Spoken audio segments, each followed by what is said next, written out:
Olá a todos. Vamos dar início à nossa disciplina de Química Geral, certo? Onde nessa primeira aula vamos abordar alguns conceitos fundamentais, a parte histórica do desenvolvimento das teorias atômicas, a atomística em si. Vamos falar um pouco das propriedades periódicas de uma maneira bem geral.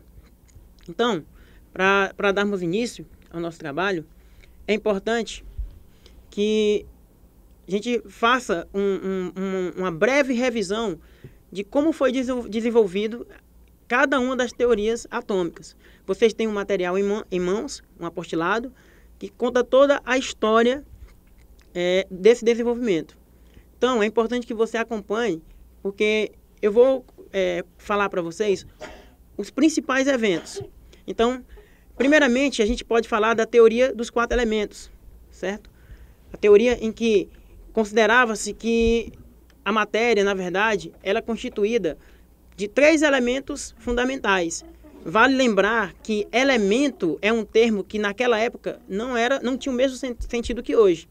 Hoje, quando nós falamos de elemento, nós falamos de elemento químico, ferro, carbono, que é caracterizado por um número atômico, o número de prótons que tem no núcleo.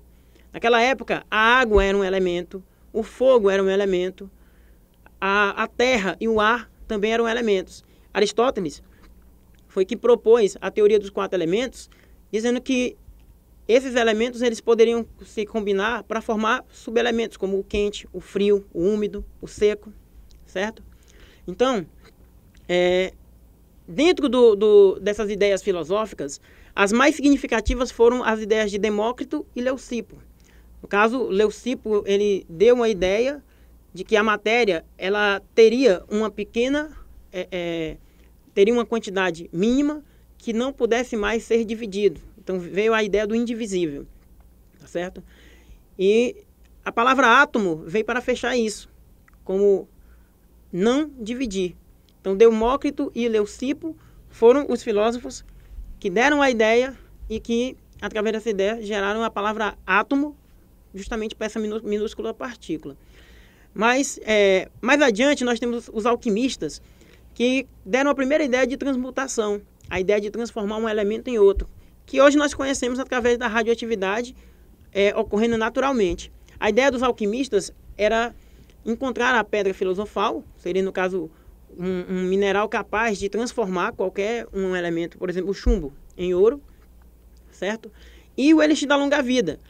Claro, eles não conseguiram encontrar e chegar, no caso, aos seus objetivos. Mas a procura, a busca por isso, por esses artefatos, fez com que várias substâncias fossem sintetizadas e conhecidas na atualidade. O cientista de maior impacto em termos do desenvolvimento da teoria atômica foi John Dalton.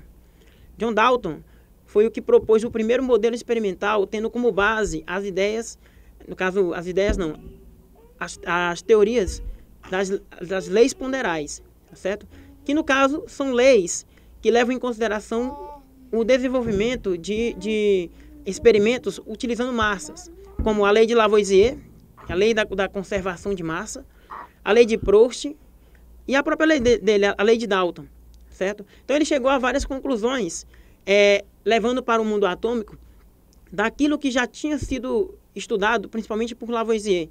Lavoisier foi que introduziu a ideia do sistema fechado, o estudo de um sistema fechado, o estudo de uma reação química no sistema fechado, onde não há troca de matéria, apenas de energia. Então, a gente pode levar em consideração, uma das principais conclusões de Dalton foi dizer que os átomos não são criados e nem destruídos no curso de uma reação química, eles apenas são transformados, ocorre uma recombinação atômica para formar substâncias diferentes.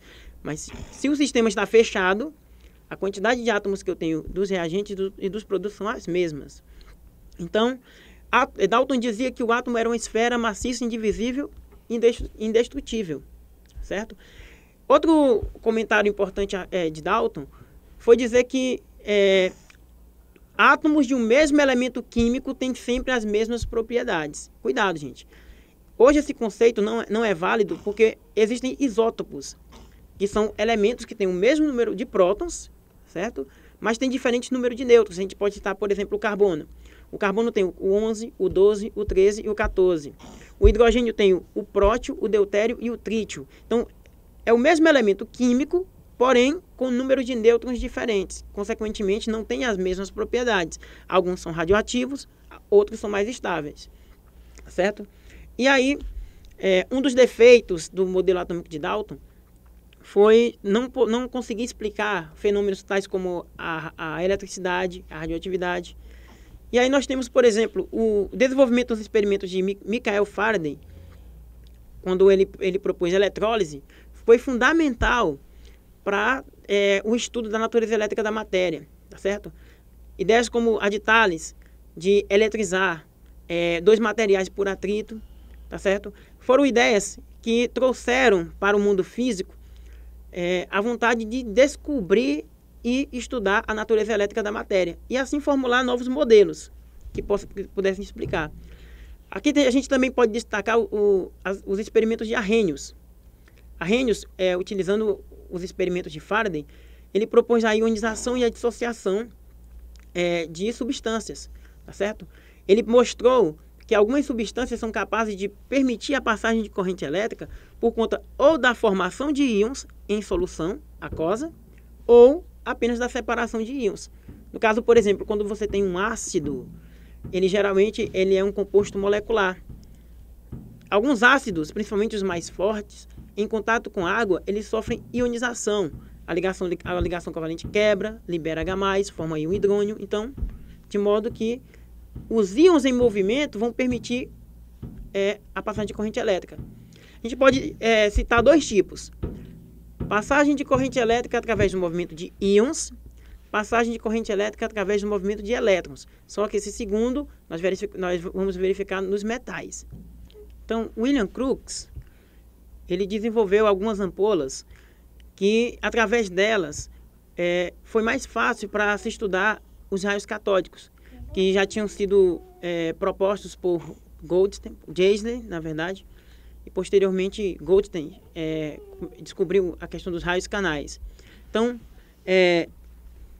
William Crookes, ele desenvolveu algumas ampolas para tentar estudar algumas propriedades dessas emissões. Já se sabia que essas emissões elas se partiam do polo negativo, no caso do cátodo, em direção ao ânodo. Então já se tinha uma ideia de que essas partículas que partiam, elas tinham carga negativa, justamente por estar indo em direção ao ânodo.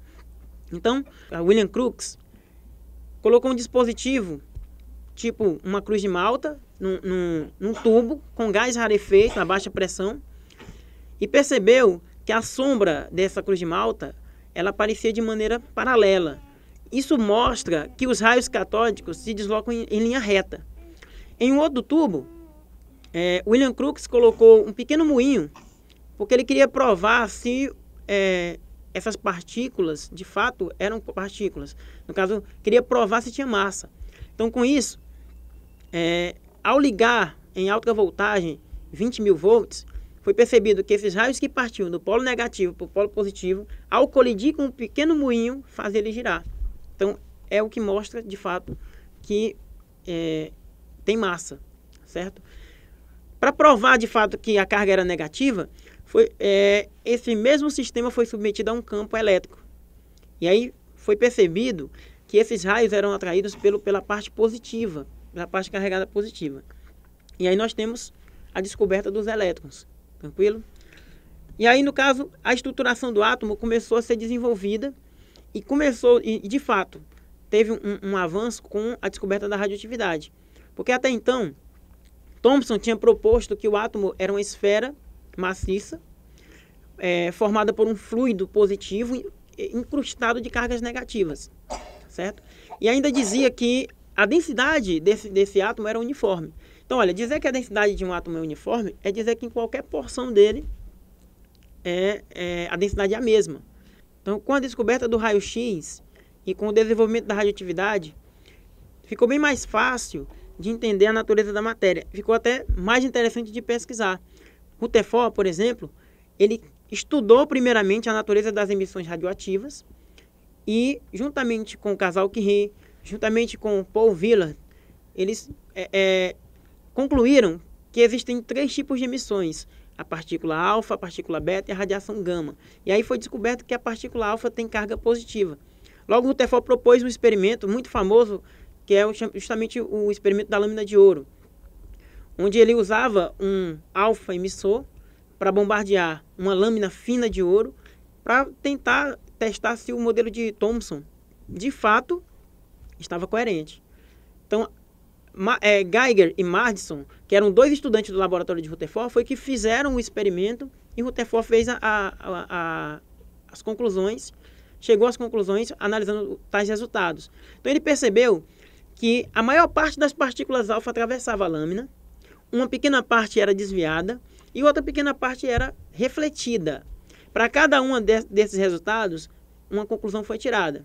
Primeiro, se a maior parte das partículas alfa atravessam, é porque existem espaços vazios entre os átomos. Consequentemente, ou no próprio átomo existe espaço vazio.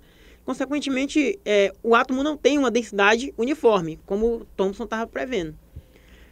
O fato de bater e desviar, bater e refletir, leva a crer que no núcleo tem algo positivo e denso. Por que positivo e por que denso? Positivo porque naquela época já se sabia, já tinha sido estudado o elétron, que tem carga negativa, e que tem uma massa específica de 9,1 vezes 10 a menos 31 kg.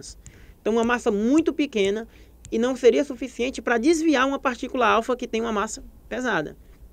Então foi assim que foi concluído, que no núcleo tem algo positivo e muito denso. Então, temos agora a estrutura do átomo. Uma eletrosfera, onde ficam os elétrons, onde fica a parte mais volumosa do átomo, e o núcleo, que tem apenas cargas positivas e de alta densidade. Mais adiante, Chadwick descobriu os nêutrons, e aí a estrutura do átomo foi totalmente complementada. Com a evolução, na verdade, o modelo atômico de Rutherford, o modelo que ele propôs, ele foi um modelo que não foi muito aceito na física, porque fugia alguns princípios físicos. Por exemplo, quando uma carga negativa está circundando uma carga positiva, a tendência é que ocorra uma perda de energia até colapsar com o núcleo, e era o que não acontecia. Então, daí chegou o Rutherford, que também era um aluno chegou Bohr, na verdade, que era um aluno de Rutherford. Niels Bohr propôs o primeiro modelo semiquântico, certo? Em seus postulados, ele colocava que o elétron ele se encontra em órbitas estacionárias, ou seja, o elétron ele não perde energia enquanto está circundando. Por quê? Porque a força que atrai o elétron para o centro do núcleo é igual à força que o impulsiona para longe. A força centrípeta é igual à força centrífuga. No caso, a força centrípeta seria a força elétrica. Então, como tem uma igualdade de forças, o elétron fica constante em termos de energia naquela órbita. Apenas quando esse elétron recebe uma energia externa, ele salta para um nível mais externo, certo? Isso é chamado de transição eletrônica. E ao retornar ao nível de origem, você tem uma emissão da mesma quantidade de energia que foi absorvida outrora. E essa energia ela é liberada em forma de luz. São os fótons. Quando absorve energia é o quantum. Quando libera energia é o fóton.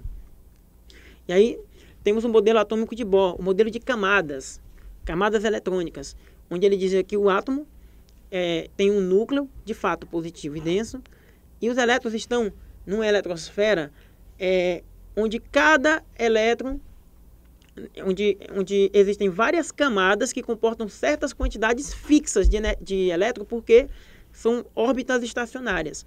São órbitas que comportam apenas uma certa quantidade de elétron porque tem energia quantizada.